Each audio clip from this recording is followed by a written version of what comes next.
Hi everyone, it's Diff from Down Under Network. In this video, we'll be taking you through playing in your first event within Down Under Pairings. What this video is going to cover is who are you playing round by round, what list do they have, how to enter your battle scores, and submitting any votes you may need to submit throughout the course of the event, whether they be your favourite player or favourite army. Once the tournament organiser has made the round active, you can simply come to your menu option, hit rounds, and select round 1.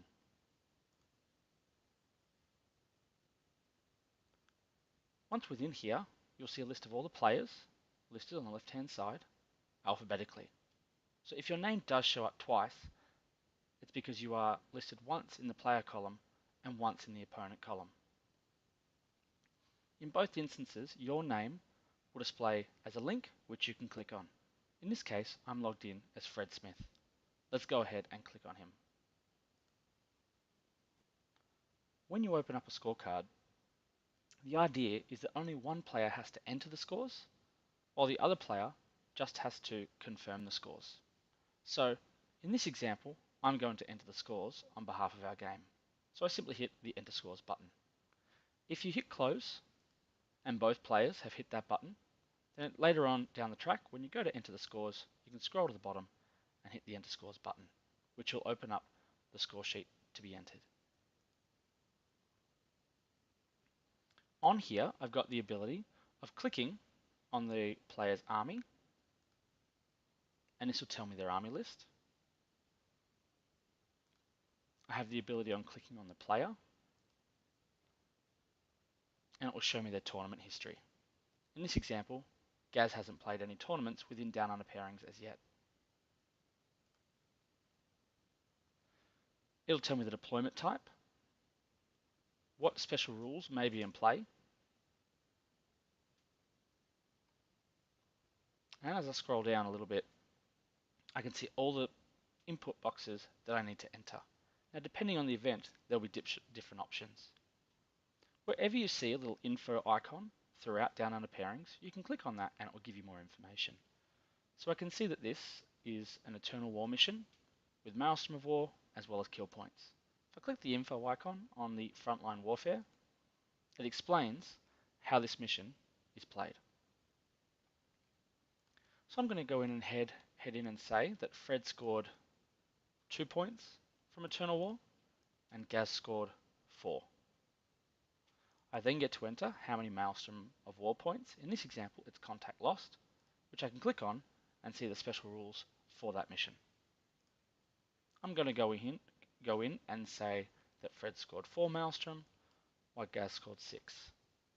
You'll notice that while I'm entering these victory points, the section down the bottom showing me the total victory points is being updated, and in this example, it uses an ETC victory point differential calculation to determine how many battle points each player is receiving.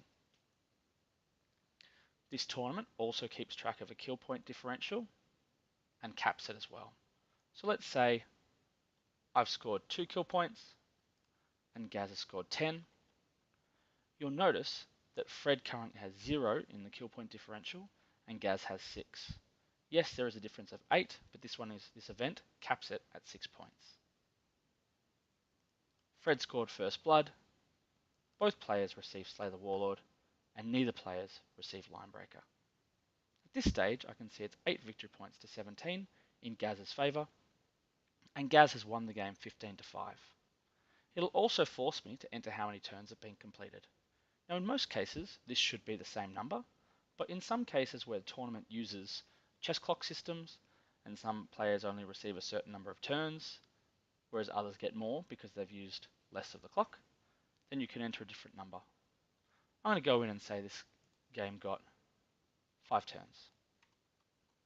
It then asks the question, did this game end naturally? The idea behind that is in an ETC or regular rulebook style mission, where there's a random number of turns, we can see we've completed 5 turns. The question is, did we finish those 5 turns because we ran out of time, or did we finish the 5 turns because we rolled for turn 6 and it didn't go to turn 6? I'm going to say we completed it naturally and hit Submit Scores. That will submit my results, and take me to the standings board or the leaderboard, where I can see Gaz and Fred are the only players that have played a game so far, how many round points each player has received. Now each event will have a different calculation here, but most will have 2 points for a win, 1 point for a draw, and 0 for a loss. If this was an ITC style mission, you would expect 1,000 for round points and 500 for a draw. I can see the battle points and the victory point calculation. I can also see the strength of schedule. Now it is worth pointing out that the strength of schedule is calculated in this manner. However, it is calculated at the end of each round once the round has been finalized. So right now, you'll notice that Gaz and Fred both have a strength of schedule as 0, but once the round is completed, it will update that appropriately. And that is all you need to do to enter a battle score. Now some events will also require you to submit votes. Now these votes could be for many things. They could be for favourite player, which is generally speaking a sportsmanship type award, or they can be for best presented or player's choice. And that is generally a presentation award. In this event, there's a presentation award, and at some point, the tournament organiser will make that voting active, usually when armies are on display. To get to the votes, I simply click my menu option, go to votes, and depending on how many voting scorecards are active, whether it be player's choice or favourite player, I click on the appropriate votes. It's then going to give me the option of selecting from the players. You'll notice that Fred Smith is not in that list, so you cannot vote for yourself. And I'm going to come in and say that I think Gaz's army is the nicest at the event, followed by Josh, and hit submit. And that has submitted my player's choice votes. And that's all that's required for entering scores, seeing who you're playing, what list they have, and submitting votes. Until next time, have fun gaming.